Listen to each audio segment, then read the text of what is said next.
Welcome back to Card Smarter. Not harder. My name is Stefan, My name's Daniel. and we're going to be getting started with our video here. Daniel, if you want to get started with our first topic of the day. Yeah, so to kind of get things kicking off, we're going to start with a little bit of backstory, our backstory, my backstory, your backstory. Correct. On some of the thoughts and some of the actions that we took to get our credit card journey started. For me, it was a lot more volatile. The way my credit card journey was, it was a lot of trial and error.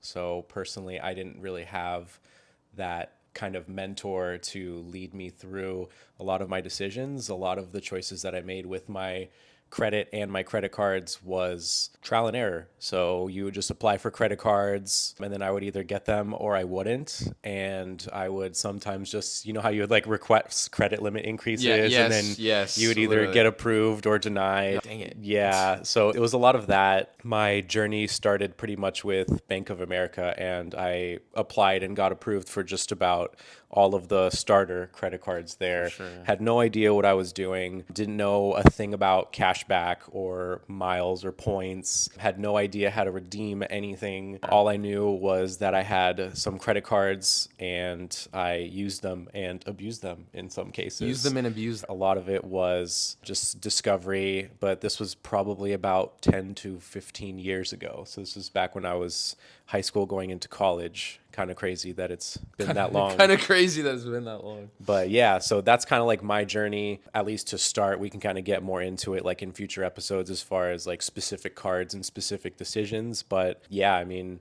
a lot of it was just me meandering through the credit card life without a clue. So yeah. For sure. You know, for me, I guess I can say my journey was a little bit different. It's been about almost 3 years since I got my first credit card with Bank of America as well. We actually got the same one. For me, I had my dad.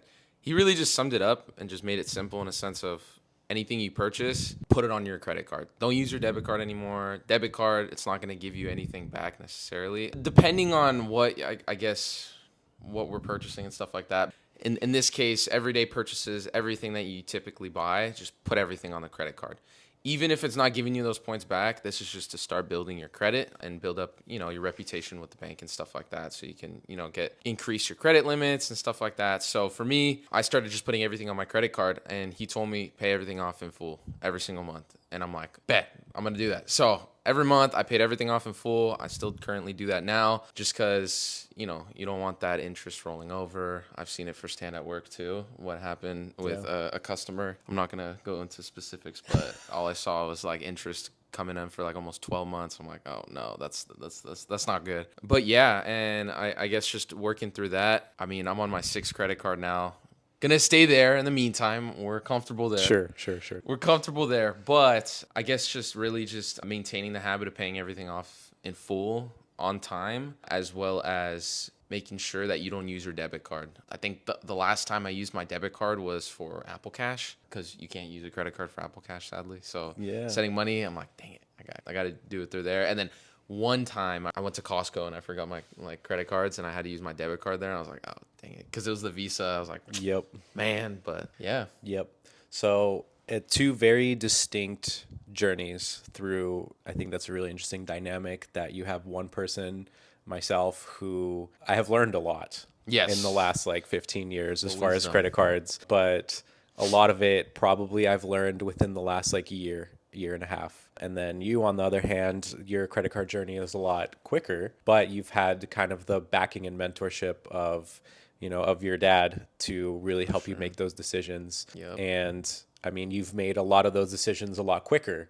For me, it just took a lot more time and a lot more errors, if you will. So that's kind of the perspective that, we're trying to bring. We have two people that are both quite well informed when it comes to credit cards, and you have two people that have two very distinct opposite credit card journeys, but the cool thing is we're kind of trending in the same direction now. For sure. As far as our goals and what our journey is going to look like for the next like maybe 1 or 2 years when it comes to credit cards. So I think you mentioned one thing specific that I definitely wanted to touch on as far as like if we could impart some knowledge Yeah. to folks. Yeah. You mentioned paying the credit card off in full at the end of the statement every single month. Correct. Yes. That is something that I almost never did until recently when I was doing my credit repair. You know My what I credit mean? repair. Yeah. So I fixed it. I fixed my credit. You built on your credit. But so the first thing that I would always want to talk about when it comes to credit cards in general is what you touched on, and that is treat your credit card as if it was your debit card. For sure. Yeah. You know, most so definitely. I would agree with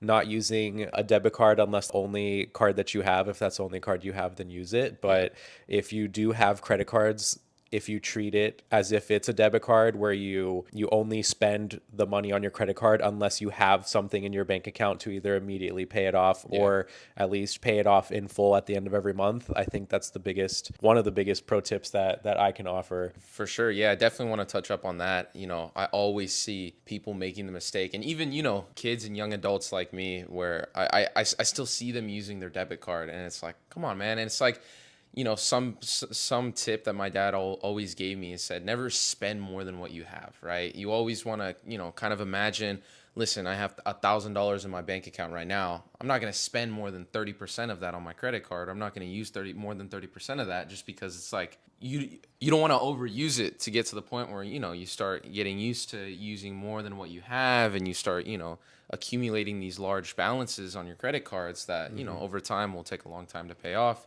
And I mean, going back to seeing, you know, a lot of kids my age, they're still using their debit card. And I'm like, come on, guys, like, hop in it, get on it immediately, just so you can better support yourself in the future when it comes to taking out loans and, you know, purchasing houses. And I mean, the list goes on. We can get into that a little bit later. Yeah. I think that also kind of plays into what you said about like opening credit cards and using them instead of your debit card. I think that plays into like the second pro tip that I would offer people. For sure. And it definitely ties into what you said about like you don't want to accumulate all that debt and have it roll over. Sure. And one of the biggest things that I tell everybody, I mean, you could definitely attest to this, and that is choosing the right credit card. Oh, yeah, for sure. I think there has to be a lot of research that goes into selecting credit cards. Most definitely. Because that is what I did not do back then. I'm gonna find a credit card that exactly that approves me. Yeah, my big thing was all of my checking accounts, all my savings accounts were with Bank of America, so I thought that was pretty much the only credit card in existence back then. Yeah. So when it comes to choosing the right credit card, I don't think there's a perfect credit card for everybody. That's true. But I think the most important thing that people need to consider is choosing a credit card that fits their lifestyle. For sure. Most definitely. And that is something that I tell absolutely everybody when they're like, hey, what credit card should I get? Or what credit card would you recommend? Be like, what are you purchasing? Exactly. What do you typically buy on the daily basis? If you're going to the grocery store every single day or every single week, you want to get a credit card that's going to pay you back for purchasing those groceries. If you're getting gas every single week, if you're EV charging, if you're, you know, doing online shopping, right? Taking a look at credit cards that are going to benefit you in those ways, that's what's going to be most important when it comes to choosing your future credit card. I know with Daniel, you know, he's definitely done a lot of research and he knows a lot about travel benefits, credit cards with those travel benefits, and what will give you the most back for points and all that good stuff. I think it's super duper important. I definitely agree with that pro tip, 100%. Yep. And then the second part of that is, because you're choosing a card that fits your lifestyle, you're not blinded by all of these welcome offers. Oh, yeah. I know. It's tempting. It's tempting. You see, you're like 120,000 points, 80,000 points. You're like, ooh, maybe I should get it. But then you're like, wait a minute. Yeah. I mean, so for example, the American Express Platinum that I just recently got, I was able to achieve that welcome offer because I knew, Jesus Christ, I knew I was headed into a period of the year where gift giving and people were, you know, people are asking you for help purchasing things, and it was pretty much a no-brainer for me. Yeah, no, for sure. I think the $6,000 in 6 months or $4,000 in 3 months is very scary, and I think people will be blinded by the 75,000 points that you get as a reward for that, or in my case, the 175,000 points that you get for American Express. But something to kind of realize is these cards are not going anywhere. Yeah, you know, it's funny you say that is because I was talking to my dad the other day, or literally not yesterday, And I texted him, I'm like, hey, so-and-so wants to purchase something, this and that. Should I open up, Amex Platinum, just so I can get that Yeah. intro bonus offer? Yeah. And he's like, he told me immediately, he's like, number one, how are you going to be using the credit card in the future? Yep. Do you plan on traveling anywhere?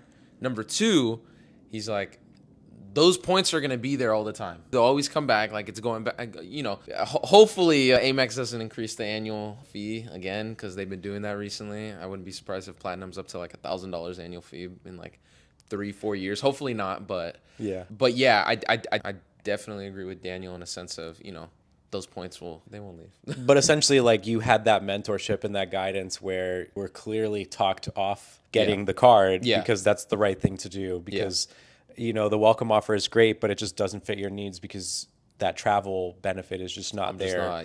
My sister actually told me something really similar where all these coupons and all these credits that these cards give you, I wouldn't even consider them unless they were giving it back. You know what I mean? Yeah. So for sure. the digital experience credits, like this Equinox credit that the Platinum card's like, dude, I don't go to Equinox. I go to a gym personally. you know? For sure. So it's kind of like this ballooned perception on like the amount of money that you're going to be getting back in the long run. Yeah. But realistically, the thing that probably freaks me out the most is when that $695 fee hit, Immediate boom. you have to pay it off right away. And that's the things that really push people over the edge. Like you were saying with letting things roll over, this is stuff that sometimes people just don't account for as far as annual fees and things like that. So when I think of credit cards, I really try and make sure that I try and maximize the value for it. Most definitely. And the Platinum was one where, to be honest, like I didn't have that guidance and mentorship, and I just made that decision by myself. And that 175,000 point just completely, I had blinders. You know what I mean? I was like, I want that. Yeah, I'm thinking. I want that Platinum. Yeah, I'm thinking of all the traveling that I will be doing. Yeah. Because I do have a lot of plans for vacations in the following like year and even 2 years, and I can see that those points definitely going to that. But For sure. realistically, in the here and now, now I have all of this credit card debt that I need to pay off. You look at the cons, and I guess the nice part is you'll get that, Centurion Lounge. You'll, be able to utilize those points. Yep. But yeah, most definitely, I think the stuff that you're bringing up is valuable information in the sense of, really do your research before you apply for these credit cards. As well as like one thing I like to do is I like to see everything that it can provide. All the credit cards, what I would use specifically, and how that would take down the annual fee. For example, if it's a $300 annual fee and I'm getting back $280 that I know I'm going to be using for sure to keep the card, it's $20 every single year. That's something where I would look into not purchasing, but applying for. But yeah, I think ultimately it comes down to research as well as listening to this podcast, or not podcast, but Podcasts, YouTube. YouTube videos, listening to these YouTube video podcasts, shorts, whatever, everything. Yep. And taking in all the information that we have to give, just because, like Daniel mentioned, we have two different dynamics. But when it comes to the knowledge and knowing the benefits with these credit cards and how to really maximize your benefits. Exactly. We got it in spades. Trial and error, and then we have that mentorship. And if you don't have that person that is your mentor, then YouTube is probably going to be your best friend, whether it's us, whether it's somebody else. Yeah. A lot of the stuff that I learned on YouTube is what I use today. For sure. And that's probably going to lead me to the third and final thing that I want to talk about as far as like if we have like a pro tip, and that is don't let content creators push you into doing something you were on the fence about doing. Yeah, for sure. You know what I mean? I feel like with everything that you see on social media nowadays, there's this sense of urgency for you to get this card. Like you have to. It's thumbnails, act now. Offer expiring soon. Click the link below so that you get my referral code. You know what I mean? Yeah, literally. So I feel like that when I was first starting out it definitely impacted me negatively in a way to where I'm probably applying for cards that I have no business applying for, just because, the people in the game right now that I watch on YouTube who's been in the game for 30 plus years, so it's these people who already have like their portfolio built up. They have their whole lives figured out when it comes to credit cards because they've been doing it for so long. And it almost gives me a sense of like FOMO, like fear of missing Yeah, out. I know. Yeah, you're like, dang, I could be, oh man, that'd be cool if I had that one or this one. And I feel like with these people too, it's like for them, this is almost like a side hustle in a sense. Yeah. These referral links, not only that, but in a sense of that's what creates their content is applying for all these credit cards and talking about these credit cards and in the positions that we're not going to be doing that in a sense of applying for every single credit card we see just so we can talk about it in the video. You know what I mean? We want to give our opinion in a sense of making sure that we can best support you guys and the people watching this so they make the right decision and they make sure that FOMO doesn't take over and you're able to really benefit from these credit cards because people see credit cards and they get scared. They don't want to apply for a credit card, they don't want to use a credit card, and that's the thing where it's like don't necessarily be scared of credit cards. Look at them as a tool, right? A tool to build your reputation with banks, with other banks, and be able to set yourself up for success in the future, right? For me, I look at credit cards and my credit score in a sense of being able to, years from now or 8 years, depending on the time, right? If I want to put a down payment on a house or I want to take a loan from the bank, them seeing my credit history and seeing that I've made every single payment on time, seeing that I have no, my utilization is below that, 30%, that's where I see the utilizing of the tool and how it benefits me. And this is for everyone too. This isn't just for me, but this is for everyone. But resonates with a lot of folks, and hopefully it will either push you to pursue what you've been pursuing or it'll be like that voice of reason, but after all of the time that I've spent, I've probably made up for the last 10 years in the last 1 year alone as far as research goes. But those are kind of like the three most important things that I would tell anybody. Like if anybody asked me about credit cards, it would essentially be that. I don't necessarily dive into that specific card that I'm currently working on or using or abusing the most of, and then after that, it's kind of all about them. So to close off this video today, Yep.